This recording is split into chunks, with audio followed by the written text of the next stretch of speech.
ഒരു പൊതുവിദ്യാലയത്തിൽ യാതൊരു ചർച്ചയുമില്ലാതെ യാതൊരു പഠനവുമില്ലാതെ ഒരു പുതിയ പരിഷ്കാരം കൊണ്ടുവരുന്നു. ആ പരിഷ്കാരം എന്ന് പറയുന്നത് ഒന്നാമത് ജനാധിപത്യ മര്യാദകൾ പാലിക്കാതെ ജനകീയ ചർച്ചകളില്ലാതെയാണ് കൊണ്ടുവന്നത്. ആ വിയോജിപ്പ് ഒരു ഭാഗത്ത്. രണ്ടാമത്തത് അതിനോടുള്ള കൾച്ചറലായ മതപരമായ സാംസ്കാരികമായിട്ടുള്ള വിയോജിപ്പുകൾ മറുഭാഗത്ത്. ഇങ്ങനെയുള്ള ഒരുപാട് വിയോജിപ്പുകൾ ഉള്ളത് കൊണ്ട് തന്നെ അതിനെക്കുറിച്ച് കൃത്യമായി പഠിക്കുകയും ബോധവൽക്കരണം ചെയ്യുകയും ചെയ്തിട്ടും അത്തരത്തിലുള്ള എതിർസ്വരങ്ങളെ ഒന്നും പരിഗണിക്കാതെ, യാതൊരു നിലക്കും അത്തരത്തിലുള്ള വിയോജിപ്പുകളെ പരിഗണിക്കാതെ ഒരു ദിവസം പെട്ടെന്നൊരു സർക്കുലർ വഴി അത് നടപ്പിലാക്കുമ്പോൾ ഞാനതിൽ നിന്നും വിട്ടുനിൽക്കുന്നു, എൻ്റെ മകൻ അതിൽ നിന്നും വിട്ടുനിൽക്കുന്നു എന്ന ഒരു വിയോജിപ്പാണ് ഇവിടെ പ്രകടിപ്പിച്ചിട്ടുള്ളത്. പക്ഷേ എങ്ങനെയാണ് നമ്മുടെ മാധ്യമങ്ങളും നമ്മുടെ പൊതു ഇടങ്ങളും ആ ഒരു വിയോജിപ്പിനെ ചർച്ച ചെയ്തത്? ഒരു വിയോജിപ്പ് ഉണ്ടെന്ന് പറഞ്ഞാൽ സ്വാഭാവികമായിട്ടും അത് ചർച്ച വരും, മാധ്യമങ്ങൾ അത് ചർച്ചക്കെടുക്കുക എന്നുള്ളത് സ്വാഭാവികമാണ്. പക്ഷേ ഒന്ന് ആലോചിച്ച് നോക്കാം, മാധ്യമങ്ങൾ ഒരു വിഷയത്തെ ചർച്ച ചെയ്യുമ്പോൾ സ്വാഭാവികമായിട്ട് സംഭവിക്കേണ്ടത് ഒരു മാധ്യമപ്രവർത്തനത്തിൻ്റെ ഒരു ഭാഗമാണ് എന്തിനെങ്കിലും എതിരായ ഒരു വിയോജിപ്പ് വന്നാൽ അതിനെ കൂടി ചോദ്യം ചെയ്യുക എന്നുള്ളത്. തീർച്ചയായും വിയോജിപ്പ് പ്രകടിപ്പിച്ച ആളുകളെ ചോദ്യം ചെയ്യുക എന്നുള്ളതും അവരെ വിചാരണ ചെയ്യുക എന്നുള്ളതൊക്കെ സംഭവിച്ചോട്ടെ. പക്ഷേ ഇത് കൊണ്ടുവന്ന ഗവൺമെന്റിനോട് എന്തിനാ നിങ്ങളത് കൊണ്ടുവന്നത്? എന്തായിരുന്നു അതിൻ്റെ ലക്ഷ്യം? ആ ലക്ഷ്യം നിറവേറുമോ? അല്ലെങ്കിൽ അതിനെക്കുറിച്ച് പഠനങ്ങൾ നടന്നിട്ടുണ്ടോ? ജനകീയ ചർച്ചകളൊന്നും നടക്കുന്നില്ല എന്ന് പറയുന്നുണ്ടല്ലോ, ശരിക്കും നടന്നിരുന്നോ? അതിൻ്റെ സ്റ്റേക്ക് ഹോൾഡേഴ്സ് ആയിട്ടുള്ള അധ്യാപക സംഘടനകളോട്, വിദ്യാർത്ഥി സംഘടനകളോട്, അതുപോലെ തന്നെ PTA മീറ്റിങ്ങുകളിൽ ഇത് നടപ്പിലാക്കി അല്ലെങ്കിൽ അത് ചർച്ച ചെയ്തിരുന്നോ?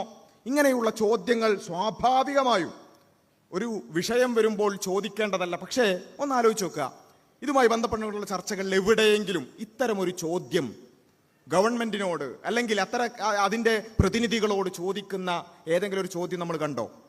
ഇല്ല. ഒരു നിലക്കും അത്തരത്തിലൊരു ചോദ്യമേ ഇല്ല. മറിച്ച് ആരാണോ ഈ വിഷയത്തെ വിമർശിച്ചു വന്നത് ആ വിമർശിച്ചവരെ ഒരു വിചാരണ കൂട്ടിൽ ഇങ്ങനെ കയറ്റി നിർത്തുക, എന്നിട്ട് അവരോട് ചോദിക്കുക. ചോദിച്ചോളൂ, കുഴപ്പമില്ല, വിമർശിച്ചവരോടും ചോദ്യങ്ങൾ ചോദിക്കാം, അവർ മറുപടി പറയട്ടെ. പക്ഷേ ഈ വിമർശിക്കപ്പെട്ട കാര്യത്തിന് അതിനെക്കുറിച്ചൊരു ക്രിറ്റിക്കലായി ഒരു അനലൈസ് ചെയ്യുക, അല്ലെങ്കിൽ ഇവർ പറയുന്നതിന് അവർ ഉന്നയിക്കുന്ന ചോദ്യങ്ങൾക്ക് ഗവൺമെന്റിനെ അല്ലെങ്കിൽ ഗവൺമെന്റിനെ പ്രതിനിധീകരിച്ചു വരുന്ന സംഘടനകൾക്ക് അല്ലെങ്കിൽ അത്തരക്കാരായ ആളുകൾക്ക് എന്തെങ്കിലും മറുപടി ഉണ്ടോ നോക്കുക. ഇതൊന്നുമില്ല.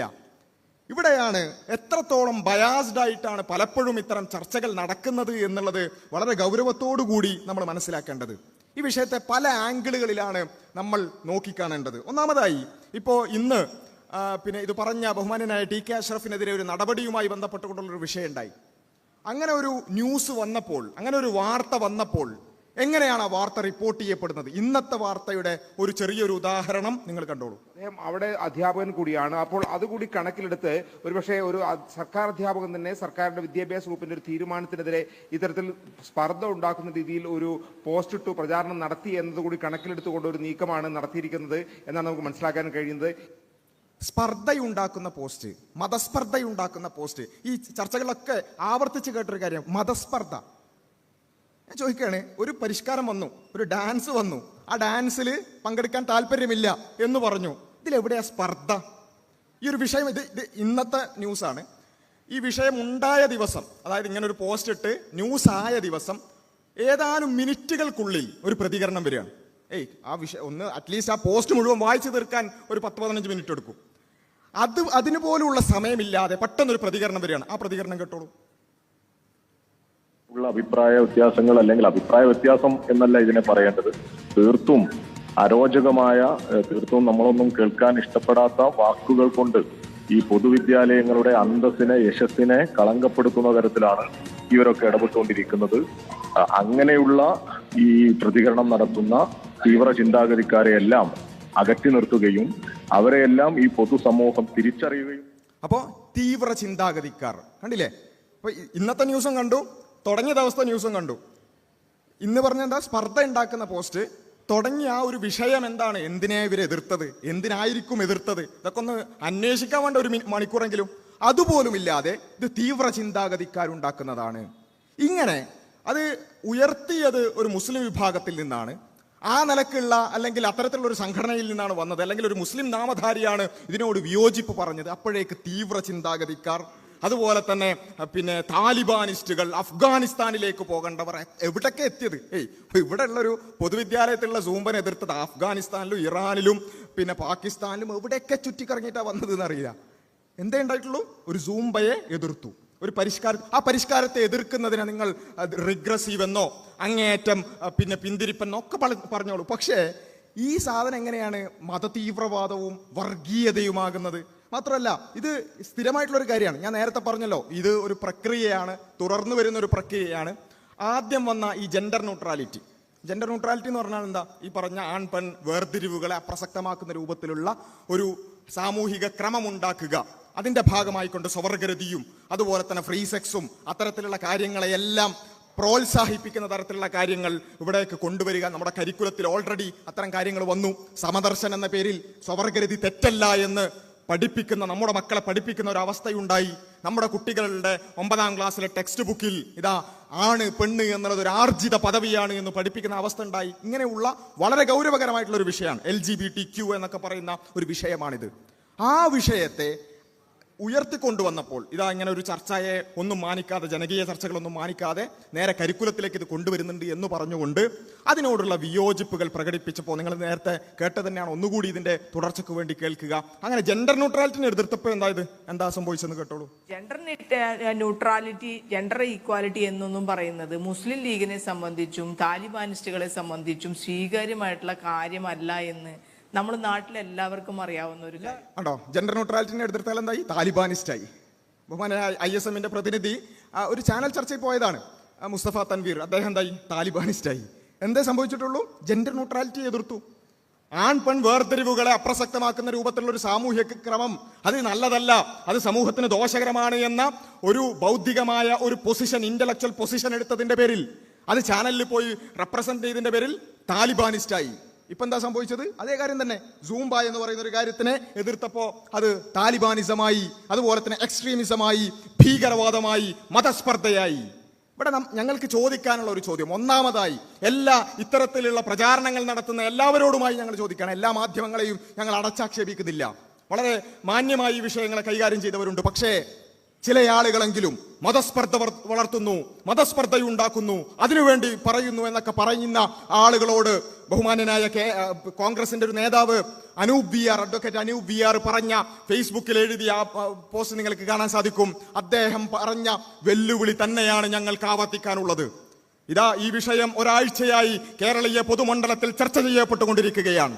ഇതിനുവേണ്ടി ചാനലുകളിൽ പോയി ചർച്ച ചെയ്തവരുണ്ട്, പൊതുമധ്യത്തിൽ ചർച്ച ചെയ്തവരുണ്ട്, അതുപോലെ തന്നെ സോഷ്യൽ മീഡിയകളിൽ ഇതുമായി ബന്ധപ്പെട്ടുകൊണ്ട് അഭിപ്രായം രേഖപ്പെടുത്തിയവരുണ്ട്. അവരിൽ ആരിലെങ്കിലും ഒരാളെങ്കിലും, ഏതെങ്കിലും ഒരാൾ, ഒരു വ്യക്തിയെങ്കിലും, ഒരു വരി എന്നാ പറഞ്ഞത്, ഞങ്ങൾ ഒന്നുകൂടി കടത്തി പറയുന്നു, അരവരിയെങ്കിലും ഏതെങ്കിലും നിലക്കുള്ള ഒരു മതസ്പർദ്ധ ഇവിടെ വളർത്തിയതായി തെളിയിച്ചാൽ നിങ്ങൾ പറയുന്ന പണി ഞങ്ങൾ എടുക്കും, പറയുന്ന പണിയെടുക്കാൻ തയ്യാറാണെന്ന് പ്രഖ്യാപിക്കുകയാണ്. ഒന്ന് ആലോചിച്ച് നോക്കുക, ഒരു പരിഷ്കാരം വരുന്നു, സ്വാഭാവികമല്ലേ അതിനോടുള്ള വിയോജിപ്പുകൾ? ആ വിയോജിപ്പിനെ നിങ്ങൾ റിഗ്രസീവ് എന്ന് വിളിച്ചോളൂ, അപരിഷ്കൃതം എന്ന് വിളിച്ചോളൂ, കുഴപ്പമില്ല. പക്ഷേ എവിടെയാണ് അതിൽ മതസ്പർദ്ധയുടെ എലമെന്റ്? ഇവിടെയുള്ള ഏതെങ്കിലും ഒരു മതവിഭാഗത്തെ, ഹിന്ദുവാകട്ടെ ക്രൈസ്തവനാകട്ടെ, ഏതെങ്കിലും ഒരു വിഭാഗത്തെ ഒരു വാക്ക് കൊണ്ടെങ്കിലും മുറിവേൽപ്പിച്ചതായി തെളിയിക്കാൻ വെല്ലുവിളിക്കുകയാണ്. ഏതെങ്കിലും, ഞാൻ പറയുന്നത് ഇതിന്റെ ഉത്തരവാദിത്തപ്പെട്ടവർ വേണ്ട, ഏതെങ്കിലും ഒരു പ്രവർത്തകനെങ്കിലും, ഈ വിസ്ഡത്തിന്റെ ആകട്ടെ, സമസ്തയുടേതാകട്ടെ, മുജാഹിദ് സംഘടനകളുടേതാകട്ടെ, ഇതിനോട് പ്രതികരിച്ച എല്ലാ സംഘടനകളുടെയും എല്ലാ പ്രവർത്തകരെയും നിങ്ങൾ എടുത്തോളൂ, അവരുടെ എല്ലാ ഫേസ്ബുക്ക് പോസ്റ്റും നിങ്ങൾ എടുത്തോളൂ. എവിടെയെങ്കിലും ഒരു വാക്ക് കൊണ്ടെങ്കിലും ഇവിടെയുള്ള ഹൈന്ദവനെയോ ക്രൈസ്തവനെയോ അതല്ലെങ്കിൽ ഏതെങ്കിലും മതത്തിൽപ്പെട്ടവരെയോ വ്യംഗ്യമായെങ്കിലും വേദനിപ്പിച്ച ഒരു വരി കാണിച്ചു തരാൻ പറ്റുമോ? അതുപോലും വ്യംഗ്യമായി പോലും അതില്ലാത്ത ഒരവസ്ഥയിലാണ് നിരന്തരമായി ചാനലുകൾ ഇങ്ങനെ പറഞ്ഞുകൊണ്ടിരിക്കുകയാണ്, മതസ്പർദ്ധയുണ്ടാക്കുന്നു, വിഭാഗീയതയുണ്ടാക്കുന്നു, വർഗീയതയുണ്ടാക്കുന്നു. അതുകൊണ്ട് അത്തരക്കാരായ ആളുകൾ കുറച്ചുകൂടിയൊക്കെ മാന്യമായി വിഷയങ്ങളെ കൈകാര്യം ചെയ്യണം എന്ന് മാത്രമാണ് പറയാനുള്ളത്. മാത്രമല്ല ഇവിടെ സംഭവിച്ചത് നേരത്തെ പറഞ്ഞതുപോലെ ഒരു അഭിപ്രായം പറഞ്ഞു എന്നുള്ളതാണ്. അഭിപ്രായം പറയുക എന്നുള്ളത്, ഇവരൊക്കെ ഈ പറയുന്ന ആളുകൾ, പിന്നെ ചില ബുദ്ധിജീവികൾ, സാംസ്കാരിക നായകന്മാർ, ഇവരൊക്കെ ഉണ്ട്. ഇവരൊക്കെ സ്ഥിരമായി നാഴികക്ക് 40 വട്ടം, ആഴ്ചയിൽ 7 ദിവസവും, ദിവസം 24 മണിക്കൂറും പറഞ്ഞുകൊണ്ടിരിക്കുന്ന കാര്യമാണ് ഈ അഭിപ്രായ സ്വാതന്ത്ര്യം. എനിക്ക് ഇഷ്ടമില്ലെങ്കിലും നിനക്കത് പറയാനുള്ള അവകാശത്തിന് വേണ്ടി ഞാൻ നിലകൊള്ളും എന്നൊക്കെ പറഞ്ഞു കണ്ട് BGM ഇടാനും സ്റ്റാറ്റസ് ഇടാനൊക്കെ ഭയങ്കര രസമാണ്. പക്ഷെ ഇവിടെ തനിക്കിഷ്ടമില്ലാത്ത ഒരു അഭിപ്രായം പറഞ്ഞതിൻ്റെ പേരിൽ എന്തൊക്കെ കുതൂഹലങ്ങളാണ് ഇവിടെ ഉണ്ടാക്കിയത്. പക്ഷെ എനിക്ക് ഭയങ്കര രസമായിട്ട് തോന്നുന്നത് എന്താ വെച്ചാൽ ഈ വിഷയങ്ങളൊക്കെ അങ്ങനെ നടന്നു പോകുന്നതിൻ്റെ ഇടയിൽ വേറൊരു വിഷയം അതിൻ്റെ ഇടയ്ക്ക് കടന്നു വന്നു. നമുക്കറിയാം, തിരുവനന്തപുരത്തുള്ള ബഹുമാന്യനായ ഡോക്ടർ ഹാരിസ് ചിറക്കൽ, അദ്ദേഹത്തിൻ്റെ ഒരു വിഷയം വന്നു. ആ വിഷയത്തിൽ അദ്ദേഹം ഒരു അഭിപ്രായം പറഞ്ഞതായിട്ട് വന്നിട്ടുള്ള ചർച്ചയിൽ ഇതേ സാംസ്കാരിക നായകന്മാർ അവർ ചാനലിൽ പോയിട്ട് കഴിഞ്ഞ ദിവസം നടത്തിയിട്ടുള്ള ഒരു വാചകം പ്രത്യേകം മനസ്സിലാക്കുക. ഇത് ഈ വിഷയത്തിലല്ല, ആ വിഷയത്തിൽ പറഞ്ഞതാണ്. ഈ വിഷയത്തിൽ വേറെ നിലപാടാണ്, ആ വിഷയത്തിൽ വേറെ നിലപാടാണ്. ആ വിഷയത്തിലുള്ള നിലപാട് ആദ്യം കേട്ടോളൂ. ഒരു തെറ്റ് ചൂണ്ടിക്കാണിച്ചു എന്നതിന്റെ പേരിൽ ഒരാൾ ശിക്ഷിക്കപ്പെടുക എന്ന് പറഞ്ഞാൽ ജനാധിപത്യപരമായ അവകാശങ്ങളുടെ നഗ്നമായ ലംഘനമാണത്. അദ്ദേഹം കൈക്കൂലി വാങ്ങിയില്ല, അദ്ദേഹം കഠിനമായി അധ്വാനിക്കുമെന്നും സിസ്റ്റത്തിനനുസരിച്ചാണെങ്കിൽ ആ ഡോക്ടർ പുറത്തേക്ക് പറയാൻ പാടില്ല. ആ സിസ്റ്റത്തിൽ നിന്ന് പുറത്തേക്ക് കിടന്നാണല്ലോ പ്രശ്നമായത്. സ്മൃതി, ഇത് ജനാധിപത്യമല്ലേ? നിങ്ങൾക്ക് അഭിപ്രായ സ്വാതന്ത്ര്യമില്ലേ? ഈ ഭരണഘടന ഉറപ്പാക്കിയ ആവിഷ്കാര സ്വാതന്ത്ര്യം, അഭിപ്രായ സ്വാതന്ത്ര്യം, ഫ്രീഡം ഓഫ് എക്സ്പ്രഷൻ ഇല്ലേ? അപ്പൊ അദ്ദേഹം ഇതുവരെ ഒന്നും മിണ്ടാത്ത ഒരാളല്ലേ അദ്ദേഹം. അപ്പോൾ ഇത് പ്രത്യേകം മനസ്സിലാക്കിയത് ഈ വിഷയത്തിലല്ല കേട്ടോ. ഈ വിഷയത്തിൽ ഈ ലോജിക്ക് ഒന്നും ബാധകമല്ല, ഇതൊന്നും പറയാനേ പാടില്ല. ഇത് ജനാധിപത്യമല്ലേ എന്നുള്ള ചോദ്യം ഇവിടെ നിൽക്കുക, ആവിഷ്കാര സ്വാതന്ത്ര്യം എന്നുള്ള ചോദ്യമൊക്കെ അവിടെ മുലക്ക് വെക്കുക, അതൊന്നും ഇവിടെ പാടില്ല. അപ്പോൾ എന്നാൽ മറ്റേ വിഷയത്തിൽ ഈ ലോജിക്കല്ല കേട്ടോ, വേറെ ലോജിക്ക് ഉണ്ട്. ഇത് ഇതേ ശബ്ദത്തിൽ ഇതേ റൂമിലിരുന്നിട്ട് ഇതേ ചാനലിൽ പറയുമ്പോൾ അതിന് രസമുണ്ട്, അത് കേട്ടോളൂ. പ്രതിപക്ഷ നേതാവോ പ്രതിപക്ഷ പാർട്ടികളോ ഈ തരത്തിൽ പിന്തിരിപ്പൻ നിലപാടുകളെ പിന്തുണയ്ക്കുന്ന അഭിപ്രായങ്ങൾ പറയാൻ പാടില്ല എന്നാണ് എൻ്റെ അപേക്ഷ. അപ്പോൾ എന്താ പ്രതിപക്ഷ നേതാവ് പറഞ്ഞ മഹാ അപരാധം എന്നൊക്കെയാണ് പറഞ്ഞത്. ഞാൻ കൂടുതൽ കേൾപ്പിക്കുന്നില്ല. മഹാ അപരാധം എന്താ അറിയോ? മറുഭാഗത്തിന് അവരിപ്പോൾ പറയാനുള്ളത് അവർ പറഞ്ഞോട്ടെ, അതുകൂടി നമ്മൾ കേൾക്കണം, ചർച്ച ചെയ്യണം. ഇതൊക്കെയാണ് പ്രതിപക്ഷ നേതാവ് പറഞ്ഞ മഹാ അപരാധം. അവിടെ അത് മഹാ അപരാധവും ഭയങ്കര പ്രശ്നമാണ്. ഇപ്പുറത്തോ ഇത് ജനാധിപത്യമല്ലേ, അഭിപ്രായ സ്വാതന്ത്ര്യം ഇല്ലേ? മനസ്സിലായില്ലേ? അപ്പൊ ഇതാണ് ഇത്തരക്കാരായ ആളുകൾ, ഞാൻ ആ വ്യക്തികളെയല്ല പറയുന്നത്, പ്രത്യേകിച്ചും അത്തരക്കാരായ ആളുകളോടുള്ള എല്ലാ ബഹുമാനവും നിലനിർത്തിക്കൊണ്ട് തന്നെ പറയുന്നു, ഇത്തരം വിഷയങ്ങൾ വരുമ്പോൾ നാം അറിയാതെയെങ്കിലും അത്തരത്തിലുള്ള ഇരട്ടത്താപ്പുകളിലേക്ക് പോകുന്നുണ്ട് എന്ന് ആരെങ്കിലും സംശയിച്ചാൽ കുറ്റം പറയാൻ പറ്റാത്ത അവസ്ഥയിലേക്ക് എത്തും എന്നുള്ളത് നമ്മൾ വളരെ ഗൗരവത്തോടു കൂടി എത്തണം. അപ്പോൾ ഈ വിഷയം വരുമ്പോൾ എന്താ കുറച്ച് എലമെന്റുകൾ നമ്മൾ കാണാൻ, ഇത്തരം വിഷയങ്ങൾ കൈകാര്യം ചെയ്യുമ്പോൾ ചില മുൻധാരണകൾ ഒരു വിഭാഗം പറയുമ്പോൾ, അല്ലെങ്കിൽ ഒരു സമുദായത്തിൽപ്പെട്ട ആളുകൾ പറയുമ്പോൾ അവരോടുള്ള ചില മുൻധാരണകൾ, അതുപോലെ തന്നെ ചില മുസ്ലിം വിരുദ്ധതയുടെ എലമെന്റുകൾ. ഞാൻ ആരെയും മുസ്ലിം വിരുദ്ധരായി ചാപ്പ കുത്തുന്നല്ല, ഞങ്ങൾക്ക് അങ്ങനെ ആ പരിപാടിയേ ഇല്ല. മറിച്ച് ഇവിടെയുള്ള സംഘപരിവാറൊക്കെ ഉണ്ടാക്കിക്കൊണ്ടിരിക്കുന്ന, നിരന്തരമായി ചാനലുകളിലൂടെ സോഷ്യൽ മീഡിയയിലൂടെ ഉണ്ടാക്കിക്കൊണ്ടിരിക്കുന്ന മുസ്ലിം വിരുദ്ധ നറേറ്റീവുകൾ അറിയാതെയെങ്കിലും ഇത്തരക്കാരായ ആളുകളുടെ തലയിലേക്ക് കയറിപ്പോയിട്ടുണ്ടോ, അത് അവരുടെ ഇടപെടലുകളിൽ പ്രതിഫലിക്കുന്നുണ്ടോ എന്നുള്ളത് വളരെ ഗൗരവത്തോടു കൂടി തന്നെ സംശയിക്കപ്പെടേണ്ടുന്ന ഒരു അവസ്ഥയിലാണ് നമ്മൾ ഇത്തരം ചർച്ചകളും ഇടപെടലുകളും കാണുമ്പോൾ നമുക്ക് മനസ്സിലാവുക. ഒന്നാമത്തെ ഒരു വിഷയം, ഈ വിഷയം വന്നു, ആ വിഷയം വന്നു, സൂംബയെ എതിർക്കുന്നവരും അതിനുവേണ്ടി വാദിക്കുന്ന ആളുകളും. അത് മാത്രം എടുക്കുക, നമുക്ക് അതിൻ്റെ ആശയപരമായ വേരുകളിലേക്കൊന്നും പോകണ്ട. ലിബറലിസവും ജെൻഡർ പൊളിറ്റിക്സും അതുപോലെ തന്നെ മറ്റ് അതിൻ്റെ ആഴത്തിലുള്ള മറ്റു കാര്യങ്ങളിലേക്കൊന്നും പോകണ്ട. ഇവർ ഈ പറഞ്ഞ സൂംബയിൽ തന്നെ കുടുങ്ങി നിന്നോട്ടെ.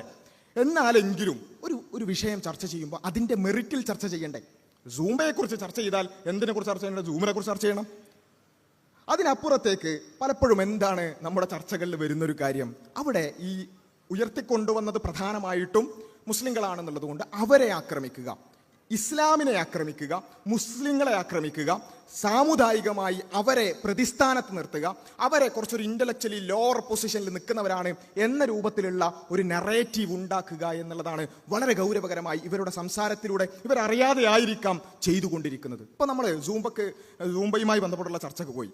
ആ സൂംബയുമായി ബന്ധപ്പെട്ടുള്ള ചർച്ചയിൽ പോയിട്ട് ഞങ്ങൾ കേൾക്കേണ്ടി വന്ന കുറേ കാര്യങ്ങൾ ഇങ്ങനെ കേൾക്കേണ്ടി വന്ന ഒരു വിഷയം, നിങ്ങളിത് കേൾക്കുമ്പോൾ ആ വിഷയത്തിന്റെ മെറിറ്റിന് നമുക്ക് വേണമെങ്കിൽ വേറെ ചർച്ച ചെയ്യാം. പക്ഷേ ഒരു വിഷയം എന്താ, നിങ്ങൾ കേൾക്കുമ്പോൾ നിങ്ങളുടെ എല്ലാവരെയും മനസ്സിൽ വേണ്ടത് സൂംബനെ കുറിച്ചുള്ള ചർച്ചയാണ് കേട്ടോ. എന്താ പറയുന്നത് കേട്ടോളി. ഇവിടെ കേരളത്തിലൊരു വാദം എന്താണ്, വിവാഹപ്രായം 18 വയസ്സിൽ നിന്ന് 15 ആക്കണം എന്നാണ് പുരോഹിതന്മാർ പറയുന്നത്. എന്താ ആരാ പറയുന്നത്? പെൺകുട്ടികളല്ല പറയുന്നത്. അപ്പൊ അതുപോലെ ക്രിസ്ത്യൻ പൗരോഹിത്യം ഇപ്പൊ പറയുന്നത് എന്താ,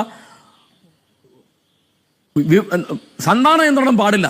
കേരളത്തിലെ സ്ത്രീകൾക്ക് മോചനം കൊടുത്ത പ്രധാനപ്പെട്ട ഒരു കാര്യം സന്താന നിയന്ത്രണമാണ്. അത് പാടില്ല.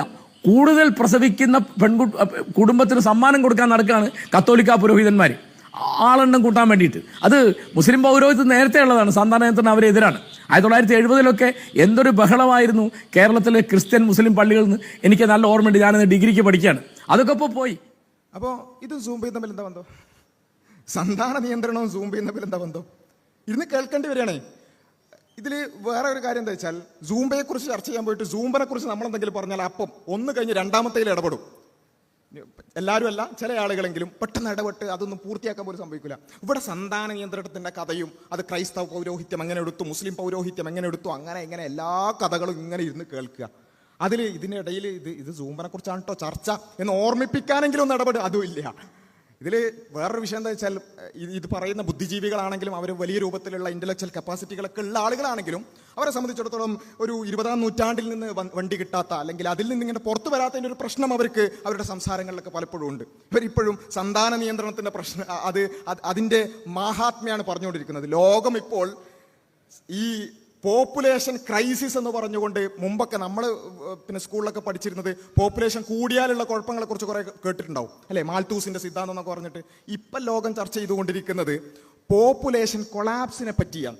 അതായത് പോപ്പുലേഷൻ കുറഞ്ഞു വന്ന് ആവറേജ് ഏജ് കുറഞ്ഞു വന്ന് ഒരു നരക്കുന്ന സൊസൈറ്റി ഉണ്ടായി, പ്രൊഡക്റ്റീവ് അല്ലാത്ത സൊസൈറ്റി ഉണ്ടാകുന്നു എന്നും അതുകൊണ്ട് തന്നെ സന്താനങ്ങൾ കൂടുതൽ ഉൽപ്പാദിപ്പിക്കപ്പെടണം എന്ന് യൂറോപ്യൻ രാജ്യങ്ങളും അമേരിക്കയും ചൈനയും ജപ്പാനും അടക്കമുള്ള രാജ്യങ്ങൾ നിരന്തരമായി കൊണ്ട് അതിനുവേണ്ടി ഇൻസെന്റീവുകൾ പോലും പ്രഖ്യാപിച്ചുകൊണ്ടിരിക്കുന്ന ഒരു ലോകത്താണ് നമ്മൾ ജീവിച്ചുകൊണ്ടിരിക്കുന്നത്.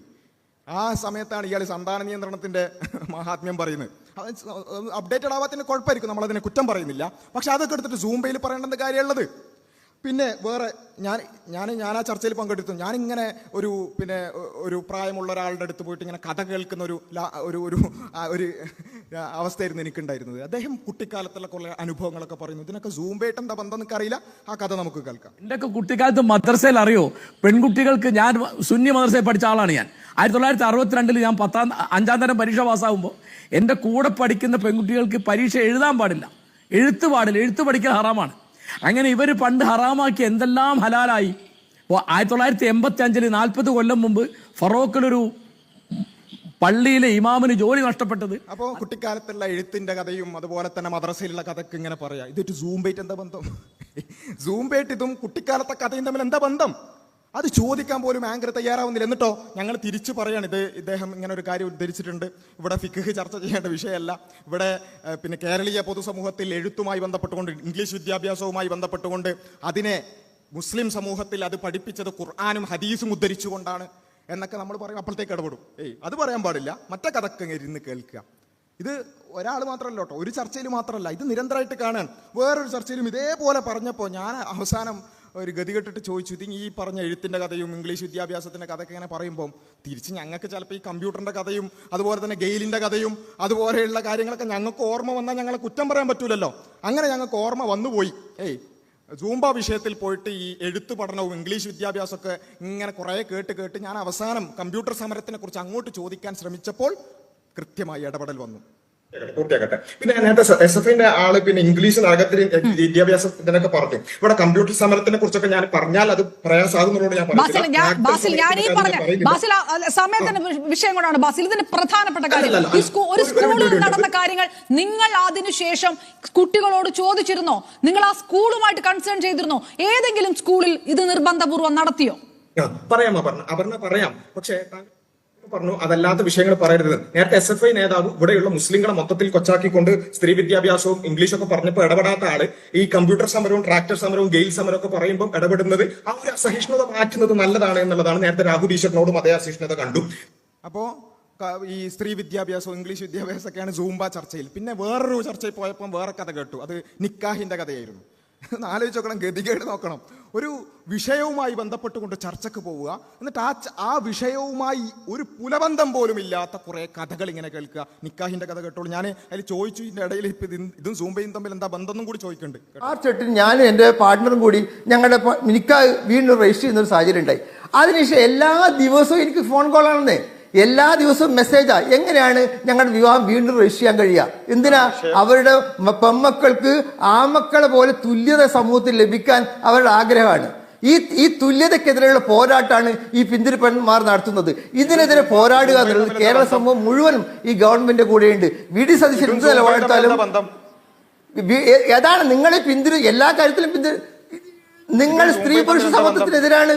അതുകൊണ്ടാണ് നിങ്ങൾ ആൺകുട്ടികളും പെൺകുട്ടികളും ഞാൻ പറയുന്നത് പരസ്പരം മനസ്സിലാക്കാൻ ബഹുമാനനായ വിനു, നിങ്ങൾ സ്ത്രീ സമത്വത്തിനെതിരാണ്. വിഷയവുമായി യാതൊരു ബന്ധമില്ലാത്ത കാര്യമായിട്ട് ഇടപെടുന്നില്ല. ഞാൻ സംസാരിക്കുമ്പോൾ 1 മിനിറ്റ് ആകുമ്പോൾ ഇടപെടും. അപ്പോൾ ഇതാണ് അവസ്ഥ. അപ്പോൾ ഈ നിക്കാഹിന്റെ കഥ, കുട്ടിക്കാലത്തെ കഥ, അതുപോലെ തന്നെ സന്താന നിയന്ത്രണത്തിന്റെ കഥക്ക് ഇങ്ങനെ കേൾക്കുക. വിഷയമില്ലയോ? നമുക്കൊരു വിഷയമില്ലേ? എന്താ അത്? സൂംബ ലഹരിക്ക് പരിഹാരമാണോ? അല്ലെങ്കിൽ സൂംബ അടിച്ചേൽപ്പിക്കേണ്ട കാര്യമാണോ? ആ നടപ്പിലാക്കിയ രീതികൾ ശരിയാണോ? ഇതല്ലേ ചർച്ച.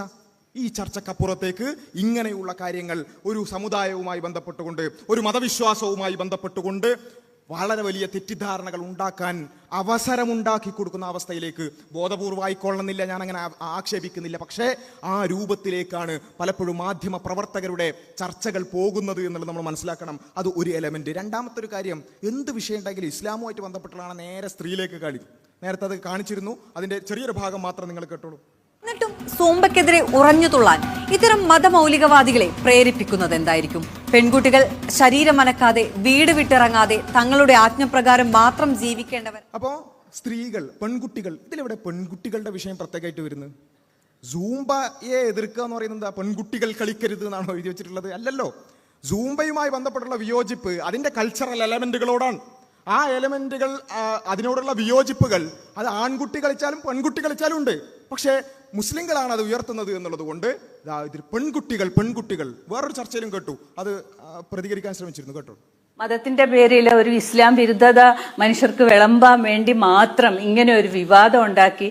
ഇത് സോഷ്യൽ മീഡിയയിൽ ഓരോരുത്തർ ഇതിനെക്കുറിച്ച് പറയുമ്പോഴൊക്കെ ഒരു ഈ ഇസ്ലാം വിരുദ്ധതയ്ക്കെതിരായിട്ട് സംസാരിക്കുന്ന ഒരാളെന്ന നിലയ്ക്ക് എനിക്ക് ഭയങ്കര മനപ്രയാസം തോന്നാറുണ്ട്. അതിന് ഏതൊക്കെ വിധത്തിലാണ് ആൾക്കാർ ഒരു ഇത് മുതൽ ഇനിയിപ്പോ താലിബാനികളിൽ ആയി പോകും എന്നുള്ള രീതിയിലൊക്കെ ആൾക്കാർ പറയുന്നതൊക്കെ കേൾക്കുമ്പോൾ ശരിക്കും പറഞ്ഞാൽ വിഷമം തോന്നും. എങ്ങനെയാണ് ഇതിനെ ആൾക്കാർ വ്യാഖ്യാനം? അപ്പൊ നമ്മൾ ഇത്തരം വ്യാഖ്യാനങ്ങൾക്ക് ഇട കൊടുക്കാതിരിക്കലും ഒരു മതത്തിൽ പ്രവർത്തിക്കുന്ന ആൾക്കാരുടെ കടമയാണ്. കാരണം നമുക്കറിയാം ഈ സമൂഹം അത്രയേറെ ഇസ്ലാം വിരുദ്ധമാണ്.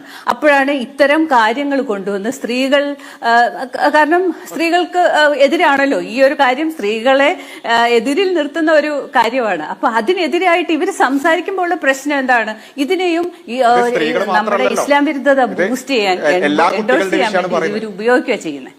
അല്ല നിങ്ങൾ സ്ത്രീകൾ കൂടി ഉള്ളത് കൊണ്ടാണോ നിങ്ങൾ ഇതിനെ എതിർക്കുന്നത്? എന്ത് രീതിയിലാണ് നിങ്ങൾ എതിർക്കുന്നത്? നമുക്ക് വേണമെങ്കിൽ ഒരു അറബി പാട്ട് വെച്ചിട്ട് നമുക്ക് ഇത് കളിക്കാം. ഇത് താളമാണ് പ്രധാനം. അപ്പോ സ്ത്രീ വിരുദ്ധത അതിലേക്ക് വരികയാണ്. എങ്ങനെ സ്ത്രീ വിരുദ്ധത വരുന്നത്? ആൺകുട്ടി കളിച്ചാലും പെൺകുട്ടി കളിച്ചാലും വിയോജിപ്പായിട്ട് തന്നെ അവിടെ ഉണ്ട്. പിന്നെ എങ്ങനെ പെൺകുട്ടികൾ കളിക്കുമ്പോൾ മാത്രം വിയോജിപ്പ് എന്നാരും പറഞ്ഞിട്ടുണ്ടോ? ഇല്ല.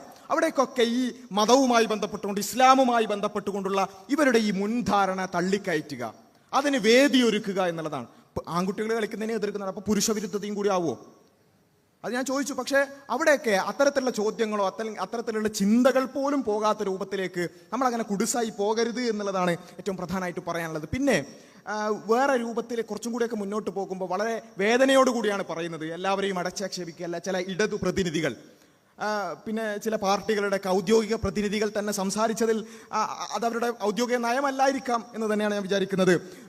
ഇസ്ലാമിക വിശ്വാസത്തോടും മുസ്ലിം വിശ്വാസത്തോടും തന്നെയുള്ള ഒരു പരിഹാസവും പുച്ഛവും അടക്കം പ്രതിഫലിച്ചു എന്നുള്ളത് വളരെ ഗൗരവത്തോടുകൂടി മതേതര പൊതുബോധം അതിനെ മനസ്സിലാക്കണം എന്നുള്ളതാണ്. ഇവിടെ മതസ്പർദ്ധ എന്ന് പറഞ്ഞുകൊണ്ട് സൂംബനെ എതിർത്തയിൽ മതസ്പർദ്ധ കൊണ്ടെന്ന് കുറേ ആൾക്കാരുണ്ടല്ലോ. അവർ വളരെ ഗൗരവത്തോടുകൂടി ആലോചിക്കേണ്ട ഒരു കാര്യം, ഇങ്ങനെ ഒരു വിയോജിപ്പ് വന്നപ്പോഴേക്ക് തങ്ങളുടെ മുസ്ലിം സമുദായത്തോട് തന്നെയുള്ള പുച്ഛ മനോഭാവം അറിയാതെ തികട്ടി വരുന്ന രൂപത്തിലേക്ക് ഇവിടെയുള്ള മെയിൻ സ്ട്രീം രാഷ്ട്രീയ കക്ഷികളുടെ പ്രതിനിധികൾ അവരുടെ വാക്കുകളിൽ നിന്ന് വരുന്ന വാചകങ്ങളും അവരുടെ എക്സ്പ്രഷനുകളും ഒന്ന് പഠന വിധേയമാക്കണം എന്നുള്ളതാണ്. ഞങ്ങൾ ആരും മതസ്പർദ്ധ ആരോപിക്കുന്നില്ല.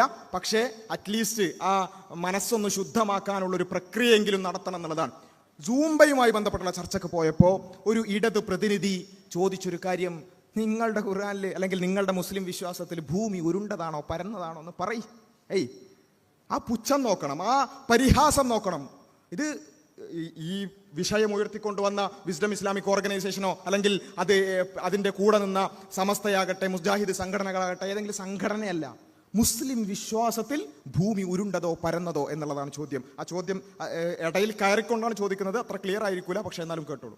സംസാരിക്കാം. ഇവിടെ സൂംബയുമായി ബന്ധപ്പെട്ടുകൊണ്ട് ഒരു വിഭാഗത്തിനുമേൽ അടിച്ചേൽപ്പിക്കുന്നതാണ് വിഷയം. ആ വിഷയത്തിൽ ഒതുങ്ങി നിന്നുകൊണ്ട് ചർച്ച ചെയ്യുമ്പോൾ അതെങ്ങനെയാണ് അടിച്ചേൽപ്പിക്കുന്നത്? നിങ്ങൾക്ക് വേണ്ടെങ്കിൽ വേണ്ട എന്ന് പറഞ്ഞല്ലോ, നിങ്ങൾ ചെയ്യണ്ട. നിങ്ങൾക്ക് വേണമെങ്കിൽ നിങ്ങൾ ചെയ്യണ്ട, നിങ്ങളുടെ കുട്ടികൾ പഠിക്കണമെങ്കിൽ വേണ്ട, മാറി നിൽക്കട്ടെ. ഈ അരുൺകുമാർ ഒരു മിനിറ്റ് സ്മൃതി ഈ അരുൺകുമാർ കുറെ നേരമായി മുസ്ലിം വിശ്വാസത്തെയും ഖുർആാനിനെയും ഹദീസിനൊക്കെ കളിയാ. അപ്പോ ഇങ്ങനെ ഒരു സൂംബയുമായി ബന്ധപ്പെട്ടുള്ള ചർച്ച, അതിനോടുള്ള ഒരു വിയോജിപ്പിനെ എടുക്കുന്നത് എങ്ങനെയാണ്? ഒരു വിശ്വാസത്തോടുള്ള പരിഹാസവും പുച്ഛവും അത് വരുന്നത് അത് അത്ര നല്ലതാണോ എന്നുള്ളത് അത്രക്കാരായ ആളുകൾ ഒന്ന് ചിന്തിക്കണമെന്ന് മാത്രമാണ് പറയാനുള്ളത്. ഇത് കേവലം ഒരു വ്യക്തിയുടെ മാത്രമായി വന്നിട്ടുള്ളതാണ് എന്ന് വിശ്വസിക്കാനാണ് എനിക്ക് ഇഷ്ടമെങ്കിലും, പക്ഷേ തെളിവുകൾ സൂചിപ്പിക്കുന്ന അങ്ങനെയല്ല. മറിച്ച് ഒരേ ദിവസം ഒരേ സമയത്ത് നടക്കുന്ന ചർച്ചയിൽ രണ്ടാളുകൾ ഒരേ സമയത്ത് ഇതേ വാദം പറയണമെന്നുണ്ടെങ്കിൽ അവിടെ എന്തോ ഒരു കോർഡിനേഷൻ നടന്നിട്ടുണ്ടാവുമോ എന്ന് സംശയിച്ചാൽ കുറ്റം പറയാൻ പറ്റൂല. ഇതേ ദിവസം ഇതേ വിഷയത്തിൽ നടന്ന ചർച്ചയിൽ മറ്റൊരു പ്രതിനിധി ഇതേ കാര്യം കുറച്ചും കൂടി വൃത്തികെട്ട രൂപത്തിൽ പറയുന്നത് നിങ്ങൾ കേട്ടോളൂ. പക്ഷേ സ്കൂളിൽ വെച്ചിട്ട് പന്നി ദൈവമാണെന്നും ഭൂമി പരന്നിട്ട് പഠിപ്പിക്കണം എന്നും പറഞ്ഞാൽ അത് നടപ്പില്ല, ഒരു കാരണവശാലും നടപ്പില്ല.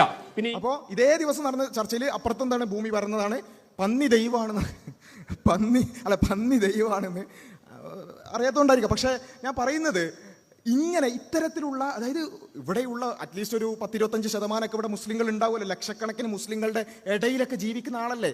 അപ്പോൾ മുസ്ലിങ്ങൾ പന്നിയിറച്ചി തിന്നാത്ത കാണുന്നതുകൊണ്ടായിരിക്കാം മറ്റത് ഗോമാംസവും ഇത് പന്നിമാംസമൊക്കെ കണ്ടിട്ട് തെറ്റിദ്ധരിച്ചായിരിക്കാം. പക്ഷേ കൂടെ ജീവിക്കുന്ന മനുഷ്യർ, അവർ മനുഷ്യരാണ് എന്ന് മനസ്സിലാക്കണം എന്നുള്ളതാണ്. ബുദ്ധി ഉണ്ടാവുന്നത് നല്ലതാണ്, പക്ഷേ കുറച്ചുകൂടി മനുഷ്യത്വം കൂടി ഉണ്ടാവണം. ചുറ്റുപാടുള്ള മനുഷ്യരും അല്ലെങ്കിൽ അവർ മുസ്ലിങ്ങളും അവർ മനുഷ്യർ തന്നെയാണ്, അവരോടും എൻഗേജ് ചെയ്യണം, മനുഷ്യനായി തന്നെ എൻഗേജ് ചെയ്യണം എന്ന ഒരു പ്രാഥമിക ധാരണയുണ്ടെങ്കിൽ തീർച്ചയായും അവരോട് സംസാരിക്കും. അവരുടെ ദൈവസങ്കല്പം എന്താണെന്ന് മനസ്സിലാവും. പന്നിയെ മുസ്ലിങ്ങൾ അല്ലെങ്കിൽ പന്നിയിറച്ചി മുസ്ലിങ്ങൾ തിന്നാത്തത് ദൈവമായതുകൊണ്ടല്ല.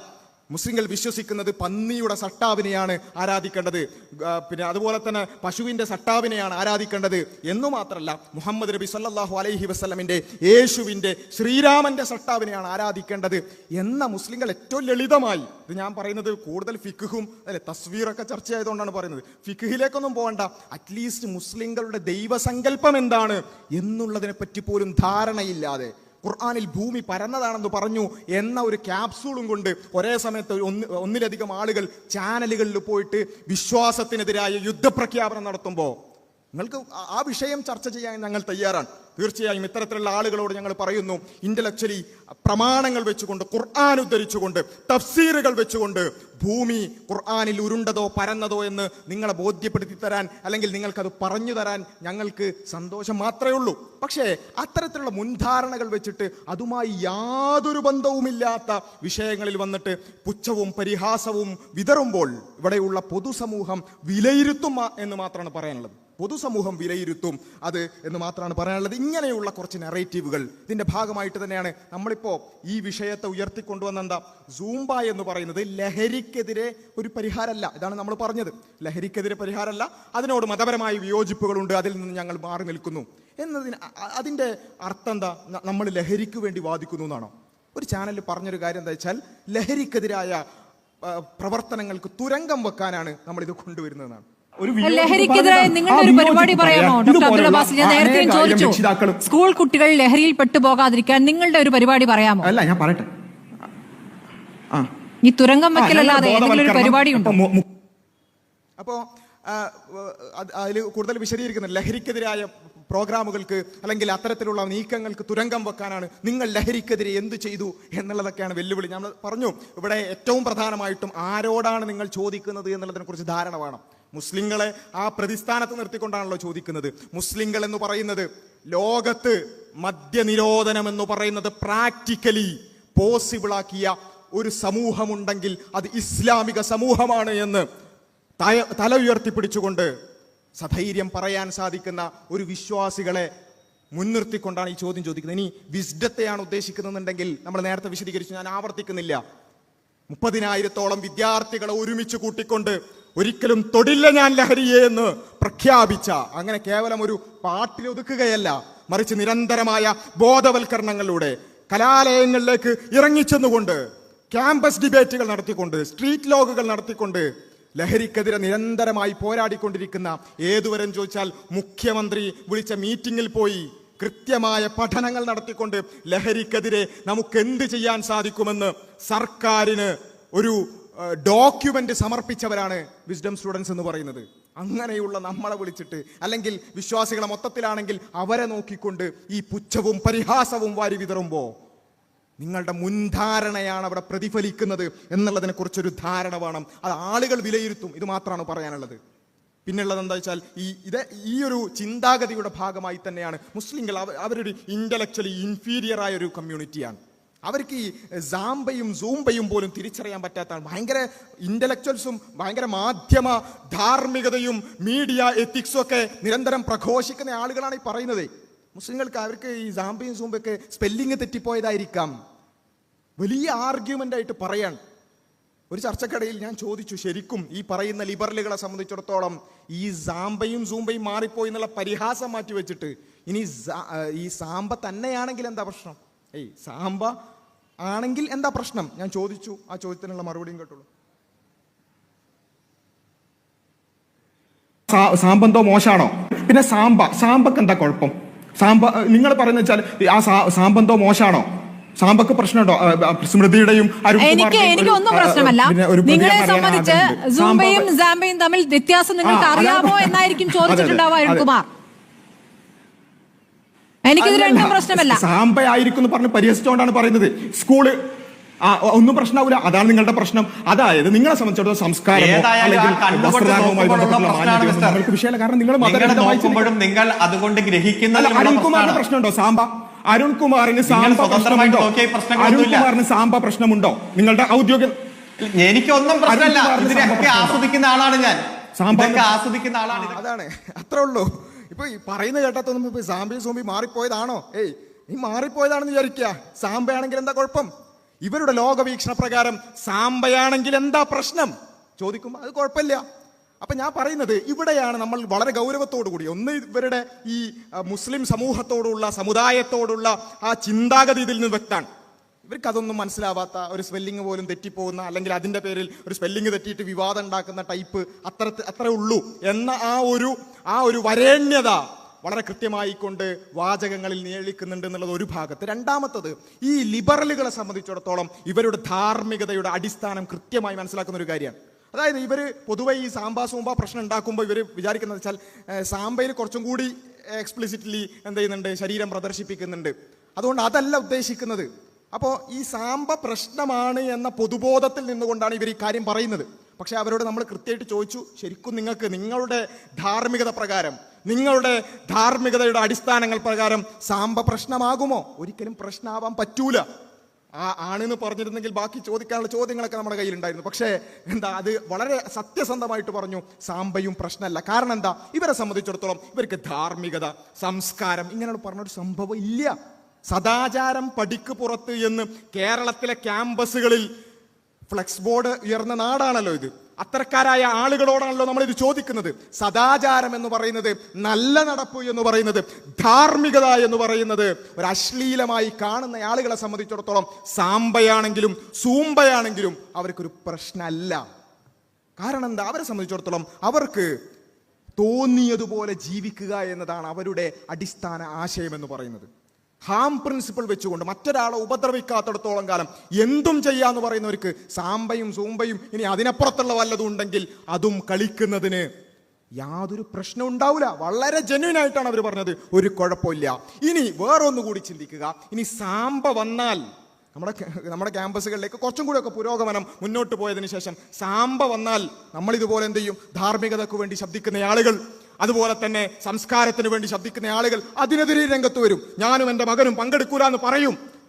അതിനെതിരെ പോസ്റ്റ് ഇടും, അതിനെതിരെ ചാനൽ ചർച്ചകളിൽ പങ്കെടുക്കും.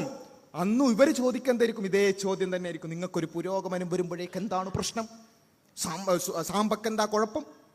ആ ചോദ്യങ്ങൾ, സാമ്പ എന്ന് പറയുന്നത് ശരീരത്തിൽ ഇളക്കങ്ങൾ ഉണ്ടാക്കില്ലേ, ശരീരത്തിൽ ഇളക്കം ഉണ്ടാക്കുമ്പോൾ കൊളസ്ട്രോൾ കുറയൂലേ എന്നൊക്കെ പറഞ്ഞുകൊണ്ട് കുറെ ചോദ്യങ്ങൾ വരും. ഇനി അതിനപ്പുറത്തേക്കുള്ള അശ്ലീലം വല്ലതും ഉണ്ടെങ്കിൽ അതിനും ഇവർക്ക് ഇതുപോലെ ന്യായം ഉണ്ടാവും. പക്ഷേ പൊതുജനത്തോട് എനിക്ക് പറയാനുള്ളൊരു കാര്യം എന്താ വെച്ചാൽ, ഇവരുടെ ഈ പിടിയില്ലാത്ത ധാർമ്മികതയായിട്ട് മുന്നോട്ട് പോവുകയാണെങ്കിൽ സാമ്പയും വരും, അതിനപ്പുറവും വരും. പക്ഷേ ഇപ്പോഴെങ്കിലും തിരിച്ചറിഞ്ഞില്ലെങ്കിൽ ഇത് പിടിച്ചാൽ കിട്ടുന്നതായിരിക്കില്ല എന്നാണ്. അതുകൊണ്ടാണ് വളരെ ഗൗരവത്തോടുകൂടി ഈ പോരാട്ടം മുന്നോട്ട് തന്നെ കൊണ്ടുപോവാൻ ഞങ്ങൾ തീരുമാനിക്കുന്നത്. ഇത് കേവലം ഒരു സൂംബയിൽ ഒതുങ്ങുന്ന ഒരു വിഷയമല്ല. കേവലം സൂംബയുമായി ബന്ധപ്പെട്ടുകൊണ്ടുള്ള അതിനോട് മാത്രമുള്ള വിയോജിപ്പല്ല ഇത്. നാളെ സാമ്പ കൊണ്ടുവന്നാലും, നാളെ വേറെ ഏത് അശ്ലീലം കൊണ്ടുവന്നാലും, DJ പാർട്ടികൾ കൊണ്ടുവന്നാലും, തുണിയില്ലാത്ത ആട്ടങ്ങൾ കൊണ്ടുവന്നാലും എതിർത്താൽ ഇവർ നാളെയും ഇന്ന് സൂംബയുടെ വിഷയത്തിൽ ചോദിക്കുന്ന അതേ ചോദ്യങ്ങളുമായിട്ട് വരും. എതിർത്തവരെ താലിബാനികളാക്കും, എതിർത്തവരെ മതമൗലികവാദികളാക്കും, എതിർത്തവരെ ഭീകരവാദികളാക്കും. പോസ്റ്റ് എന്താന്ന് പോലും നോക്കാതെ അത് എക്സ്ട്രീമിസ്റ്റുകളായ ആളുകൾ പറയുന്നതാണെന്ന് പറയും. എതിർത്ത ആളുകൾ മതസ്പർദ്ധ ഉണ്ടാക്കുന്നതാണെന്ന് പറയും. അന്ന് എതിർക്കാൻ കൂടുതൽ ആളുകൾ ഉണ്ടാകില്ല. അതുകൊണ്ടാണ് പറയുന്നത് ഇത് കേവലമായിട്ടുള്ള സൂംബയിൽ ഒതുങ്ങുന്ന ഒരു വിഷയമല്ല, മറിച്ച് ഇത് ഈ ആശയത്തിൽ നിന്നും അതിന്റെ ഇമ്പോസിഷൻ, അത് കൾച്ചറലി ഇമ്പോസ് ചെയ്യുന്ന ഒരു വിഷയമാണ്. അതുകൊണ്ടാണ് ജെൻഡർ ന്യൂട്രാലിറ്റിയുടെ വിഷയത്തിൽ ഞങ്ങൾ അന്ന് മുതൽ ഇന്ന് വരേക്കും പറഞ്ഞുകൊണ്ടിരിക്കുന്ന ഒരു വിഷയം, ഏതെങ്കിലും പ്രസ്താവനകളിൽ മയങ്ങിപ്പോകരുത്. ജെൻഡർ ന്യൂട്രാലിറ്റി അടിച്ചേൽപ്പിക്കില്ല പ്രസ്താവന എന്നതോടുകൂടി നമ്മളെല്ലാവരും സമാധാനപ്പെട്ടു. ഇപ്പോ നമ്മുടെ കുട്ടികൾ ആണോ പെണ്ണോ എന്നുള്ളത് ആർജിച്ചെടുക്കുന്നതാണെന്ന് പഠിച്ചുകൊണ്ടിരിക്കുക. കുട്ടികൾ സ്കൂളിൽ ഇരുന്നിട്ട് പഠിച്ചുകൊണ്ടിരിക്കുകയാണ്. സമദർശനം എന്ന് പറഞ്ഞ മൊഡ്യൂൾ ഉണ്ടാക്കിക്കൊണ്ട് ഈ പറഞ്ഞ സ്വവർഗരതി പോലെയുള്ള അങ്ങേയറ്റം വൃത്തികെട്ട കാര്യങ്ങൾ, അത് കുഴപ്പമില്ല, തെറ്റല്ലാന്ന്. ധാർമ്മികതയാണ് പഠിപ്പിക്കുന്നത്. ധാർമ്മികതയാണ് അവിടെ പഠിപ്പിക്കുന്നത്. ലിബറൽ ധാർമ്മികത കുട്ടികളെ ഇരുത്തി പഠിപ്പിച്ചുകൊണ്ടിരിക്കുകയാണ്. സ്വവർഗരതി തെറ്റല്ല എന്ന് NSS ക്യാമ്പുകളിൽ ഇപ്പോൾ പഠിപ്പിച്ചുകൊണ്ടിരിക്കുന്നു. അപ്പോ ഞാൻ പറയുന്നത്, ഇത് ഏതെങ്കിലും ഒരു വിഷയത്തിൽ ഒതുക്കിയിട്ട് അതിൽ പ്രതികരിക്കേണ്ടിയിരുന്നില്ല. ഇതിൽ ഇങ്ങനെ പ്രതികരിച്ചാൽ മതി. ആയിക്കോട്ടെ, പ്രതികരിക്കുന്നതിന്റെ അവധാനതയും അതിന്റെ രൂപവും ഒക്കെ നമുക്ക് ആ രൂപത്തിൽ തന്നെ ചർച്ച ചെയ്യാം. പക്ഷേ ഇതിനെ എതിർത്തില്ല എന്നുണ്ടെങ്കിൽ ഈ വര എങ്ങോട്ടും നീണ്ടുപോകാമെന്ന് മാത്രം മനസ്സിലാക്കുക. സൂംബയെ എതിർക്കാൻ പറ്റൂലെങ്കിൽ അതേ ലോജിക്ക് ഉപയോഗിച്ച് സാംബയും എതിർക്കാൻ പറ്റൂല. അതേ ലോജിക്ക് ഉപയോഗിച്ചുകൊണ്ട് ഒരു വൃത്തികേടിനെയും എതിർക്കാൻ സാധ്യമല്ല. അത് തിരിച്ചറിഞ്ഞുകൊണ്ട് ഇതിന്റെ ഗൗരവം കേവലമായ ഒരു നൃത്തരൂപത്തോടുള്ള വിയോജിപ്പ് എന്നതിനപ്പുറത്ത് ഒരു കൾച്ചറൽ ഫാസിസത്തോടുള്ള പോരാട്ടത്തിന്റെ ഭാഗമാണെന്ന് മനസ്സിലാക്കിക്കൊണ്ട് വളരെ ഗൗരവത്തോടുകൂടി രക്ഷിതാക്കൾക്ക് ഇതിൽ ഒരുപാട് കാര്യങ്ങൾ ചെയ്യാനുണ്ട്. PTA മീറ്റിങ്ങുകൾ പൊതുവെ പറയുന്നത് പോലെ മാർക്കിൽ അല്ലെങ്കിൽ മാർക്ക് ഷീറ്റിൽ ഒപ്പിട്ട് തിരിച്ചു വരാനുള്ളതല്ല. കൃത്യമായി ശബ്ദമുയർത്തേണ്ടടുത്ത് ഉയർത്താൻ, വിയോജിപ്പുകൾ പറയേണ്ടടുത്ത് പറയാൻ നമുക്ക് സാധിക്കേണ്ടതുണ്ട് എന്ന് മാത്രം സൂചിപ്പിച്ചുകൊണ്ട് അവസാനിപ്പിക്കുന്നു. അസ്സലാമു അലൈക്കും വറഹ്മത്തുള്ളാഹി.